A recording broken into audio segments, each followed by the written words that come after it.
Hello and welcome. I'm Joanna Junak and this is GFN News on GFN.TV. In today's program, Dr. Colin Mendelsohn, tobacco treatment clinician, founding chairman of the Australian Tobacco Harm Reduction Association, will tell us more about his report summarizing a 12-month review of Australia's vaping regulations. Thank you, Colin, for joining us today. Nice to have you again on the program. First, can you tell us why you wrote the report? Well, on the 1st of October 2021, the federal government introduced new laws to require vapers to have a nicotine prescription to vape legally. They committed to reviewing these laws after 6 months, but still after 12 months, they've not done so, and there's no sign of a report being done. So I decided to do my own review of the regulations and how they'd been played out. Why did the government introduce the regulations? The regulations had two main goals. One was to make nicotine legally available to adult vapers with the supervision and advice of their doctors. The other was to reduce youth vaping. And did the regulations achieve those goals? Well, as we predicted at the time, after 12 months, the regulations have been a resounding failure.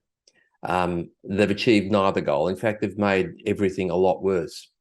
Getting a script is very difficult, and 5 to 10% of vapers at the most have one, and most vape illegally and risk substantial fines. It's much easier still to buy deadly cigarettes than it is to access nicotine vaping products. In your report, you said that very few doctors write nicotine prescriptions. Why is this happening? Well, most doctors just know very little about vaping. They've had very little training. They have very little formal education about it, so they don't understand it. But they're also very skeptical of vaping. They're getting constantly negative messages from the government, from health and medical associations, and from the media. And they're concerned about the legal risks. So if they prescribe a vaping product which isn't approved and there's a problem, they're at some legal risk. So very few have become engaged with the whole vaping prescription model in Australia. And what about the black market? Have illegal products become more widely available?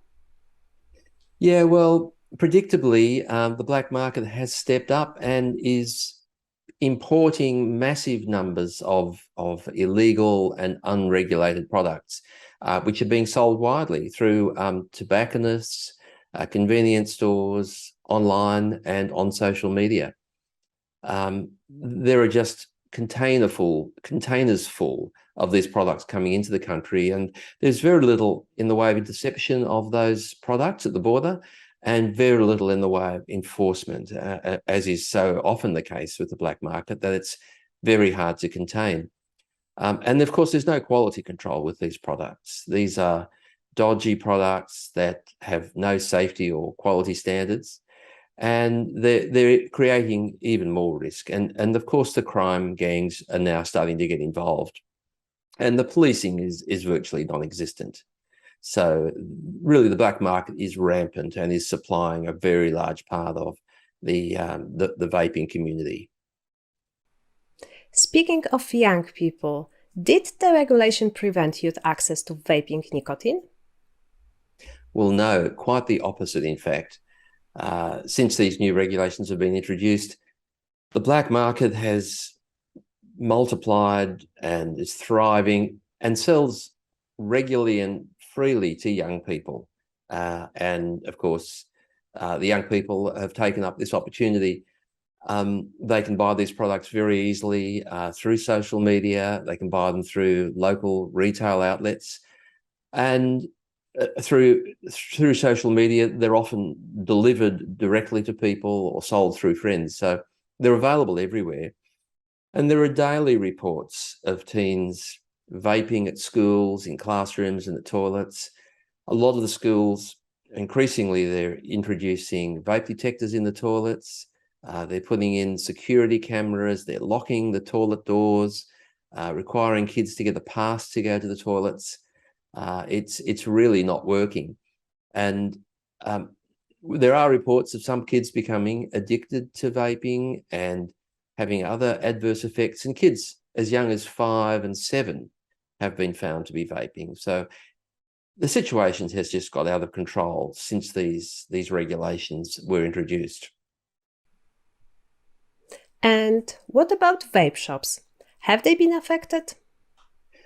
Well, the vape shops can't legally sell nicotine, so they have been devastated by this black market that's sprung up.